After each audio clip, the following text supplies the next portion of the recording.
5 বছরের শিশু নিসা মনিকে সংঘবদ্ধ ধর্ষণের পর হত্যা করে কংস নদীতে মরদেহ ফেলে ঘটনা ধামাচাপা দেওয়ার অভিযোগ উঠেছে। ময়মনসিংহের ধোবাউড়ার এই ঘটনায় গ্রেপ্তার 2 আসামি আদালতে দায় স্বীকার করে জবানবন্দি দিয়েছে। এদিকে ঘাতকদের সর্বোচ্চ শাস্তির দাবিতে ক্ষোভে ফুঁসছে এলাকাবাসী।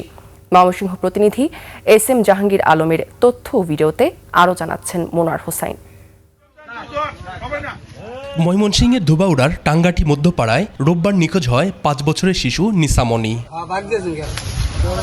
পরে কংস নদী থেকে তার বিবস্ত্র মরদেহ উদ্ধার করা হয়। পানিতে ডুবে মৃত্যু ভেবে দাফনের প্রস্তুতি নিলেও গোসলের সময় শরীরে নির্যাতনের আলামত দেখে পুলিশে খবর দেয় পরিবার।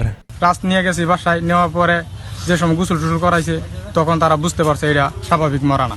নামাজ দিয়া সিরা ভিড় হইয়া সিরা সাইডে কাটা।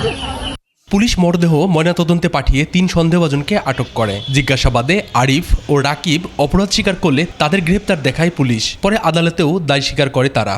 তথ্য পেয়েছি আমরা, তথ্যগুলো যাচাই বাছাই করা হচ্ছে এবং তাদের এই যাচাই বাছাইয়ের তথ্যের আলোকে আমরা পরবর্তী অ্যাকশনে যাব। এদিকে ঘটনা জানাজানি হওয়ার পর এলাকায় শোক ও ক্ষোভের ছায়া নেমে আসে। খবর পেয়ে নিহত শিশুর বাড়িতে যান উপজেলা নির্বাহী কর্মকর্তা। তিনি শোক সন্তপ্ত পরিবারকে সব ধরনের সরকারি সহযোগিতার আশ্বাস দেন। আমাদের পুলিশ বিভাগ তো কাজ করতেছে, তো আশা করি আমরা একটা পাবো।